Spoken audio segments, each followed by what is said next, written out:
Halo, assalamualaikum warahmatullahi wabarakatuh. Selamat pagi, siang, sore maupun malam ya. Kelas 9D SMP Laboratorium Percontohan UPI yang sangat Bapak banggakan. Oke, di sini Bapak akan membahas nih tentang bab baru ya, bab yang baru. Yang kan waktu kemarin di bab 2 kita membahas tentang hak dan kewajiban gitu ya. Tentang moralitas dan juga tentang katakanlah menjadi manusia yang baik gitu ya dalam masyarakat.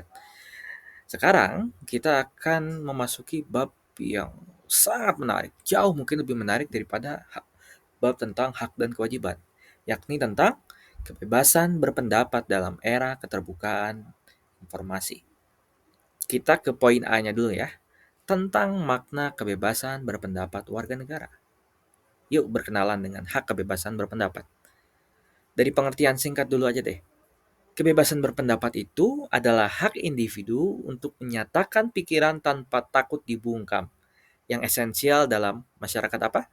Masyarakat demokratis di Indonesia ya. Filosofinya berakar pada penghargaan terhadap martabat manusia, tetapi harus diimbangi dengan tanggung jawab untuk mencegah dampak negatif terhadap orang lain. Adik-adik Bapak selalu memberikan analogi ya atau pembayangan gitu ya, bahwa eh, bicara tentang hak dan kewajiban gitu ya di ruang umum, kalau bahasa sulitnya di ruang publik gitu ya, itu bicara tentang horizon ya. Horizon itu apa sih Pak? Adik-adik tahu langit ya, cakrawala ya, pandangan gitu ya. Terkadang kita kan gini, merasa bahwa sepertinya hak kita itu misalkan tidak bisa dilaksanakan gitu ya jika orang lain tidak melaksanakan kewajiban.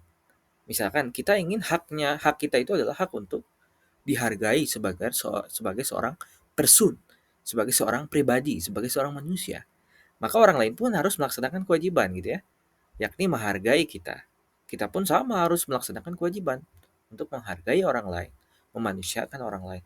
Nah, pengertian singkat dari kebebasan berpendapat gitu ya.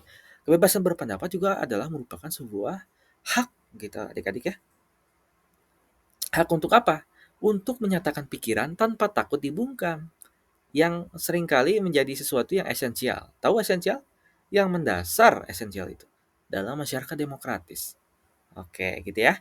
Nah, kebebasan berpendapat ini gitu ya, sebagai hak kita udah bahas. Nah, kalau sebagai kondisi bagaimana, Pak? Apakah mungkin, Pak, setiap orang memiliki atau menunaikan haknya sebagai orang yang bebas gitu ya, mengemukakan pikiran dan pendapat. Nah, tapi kan seringkali gitu ya, kalau kita mengemukakan pendapat kita, ada orang yang sakit hati dan sebagainya. Nah, ada koridor-koridor bagaimana kebebasan berpendapat bisa dipertanggungjawabkan. Koridor moralitasnya. Nanti kita akan bahas. Nah, kita ke penjelasan lanjutan dulu aja ya. Kebebasan berpendapat di muka umum diatur dalam nih ada nih pasalnya atau undang-undangnya nih ya. Yakni pasal 6 dalam Undang-Undang Nomor 9 tahun 1998, yakni penghormatan terhadap hak-hak dan kebebasan orang lain, gitu ya. Terus kemudian menghormati aturan moral yang diakui umum, menaati hukum dan ketentuan peraturan undang-undang gitu ya, ini syarat-syaratnya ya. Menjaga dan menghormati keamanan dan ketertiban umum, juga menjaga keutuhan persatuan dan kesatuan bangsa. Jadi kebebasan berpendapat seperti dibatasi gitu ya. Adik-adik mulai bertanya nggak? Apakah kebebasan berpendapat memang harus dibatasi gitu ya sesuai dengan apa yang tercantum dalam undang-undang ini? Nah, kita lanjut ke yang lebih abstrak. Menurut hak asasi manusia, apa itu kebebasan berpendapat? Gitu ya. Menurut hak asasi manusia, kebebasan berpendapat adalah hak setiap individu untuk menyatakan pikiran dan ide tanpa rasa takut akan pembalasan. Sebagaimana tercantum dalam pasal 19 Deklarasi Universal Hak Asasi Manusia. Ya. Meskipun hak ini dijamin, kebebasan berpendapat dapat dibatasi gitu ya, jika diperlukan untuk melindungi ketertiban umum, moralitas atau hak-hak orang lain. Jadi gini ya, kebebasan berpendapat itu sama sebagai hak fundamen bagi seorang manusia, diakui dalam UDHR, dalam Piagam Universal Hak Asasi Manusia ya, yang ada di PBB. Menjadi hak fundament selain hak hidup, hak memiliki properti gitu ya, dan hak keamanan. Nah, kebebasan berpendapat juga salah satu hak yang mendasar yang harus dimiliki oleh manusia. Tetapi gitu ya, hak ini bisa dibatasi dalam koridor-koridor tertentu untuk menjaga keteraturan, ketertiban umum, moralitas, dan hak-hak orang lain. Karena seringkali Bapak selalu menanyakan di awal ya tentang hak apa yang pertemuan kemarin di bab 2 bahwa manusia itu baik atau jahat, kan gitu ya. Sayangnya sekali tidak semua manusia baik. Itu kesimpulannya pada akhirnya. Bukan manusia terlahir baik-baik atau jahat, tetapi tidak semua manusia baik dan tidak semua manusia jahat. Sehingga kebebasan berpendapat pun sepertinya bisa ideal terwujud gitu ya dengan dibangun koridor-koridor tertentu, dengan dibangun batas-batas tertentu yang masuk akal dan tidak semena-mena. Lantas kita apa namanya bertanya gitu ya, apakah mungkin jika hak kebebasan berpendapat dibatasi? Apakah jika dibatasi maka itu bukan disebut sebagai kebebasan berpendapat kan gitu? Katanya kebebasan kok dibatasi gitu. Nah, kita harus belajarnya dari sebuah covenant atau semacam kesepakatan di PBB gitu ya, dokumen kesepakatan ICCPR, International Covenant on Civil and Political Right, tentang pembatasan hak asasi manusia. Sejauh mana sih pembatasan itu mungkin gitu ya? Kita bacakan bareng-bareng. Pasal 19 di ICCPR ya, International Covenant on Civil and Political Right. Yang pertama apa Pak? Pasal 19 poin A, setiap orang berhak untuk berpendapat tanpa campur tangan gitu. Oke, itu ya satu ya. Dalil pertama.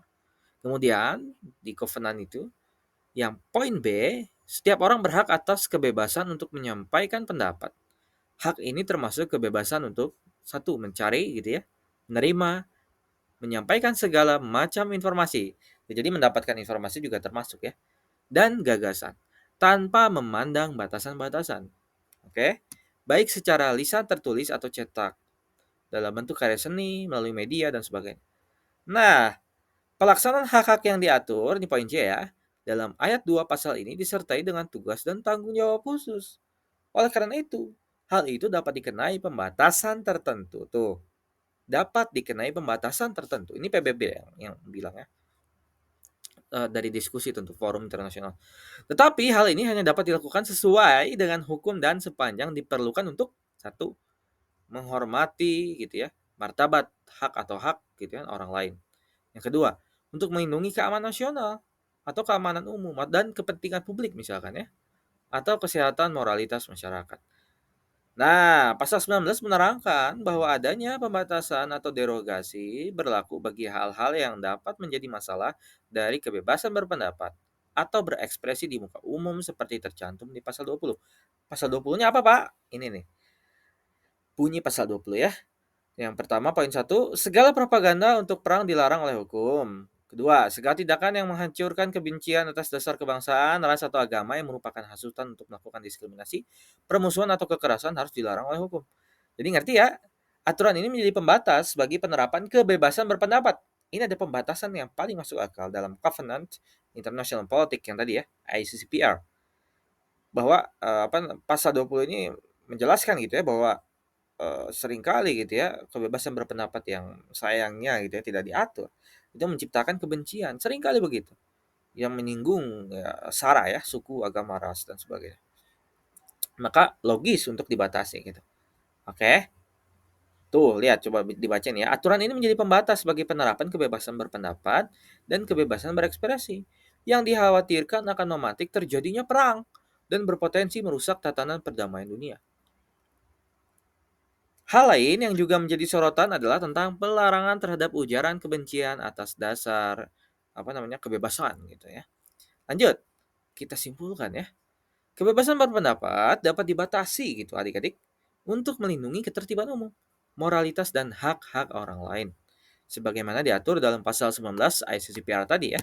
Pembatasan ini berlaku boleh gitu. Jika pendapat yang disampaikan dapat mengancam keamanan negara, merusak reputasi individu gitu ya atau seorang manusia atau memicu kebencian dan diskriminasi.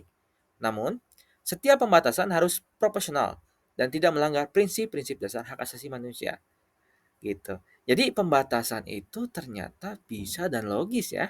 Karena tidak mungkin tercipta sebuah kebebasan gitu ya, tercipta sebuah pemenuhan hak atas orang lain jika orang lain tidak melaksanakan kewajiban. Nah, koridor pembatasan ini menurut Bapak sendiri juga hal yang sangat penting dalam menciptakan sebuah kondisi gitu ya, kebebasan berpendapat yang bertanggung jawab. Sekian, terima kasih. Wassalamualaikum warahmatullahi wabarakatuh.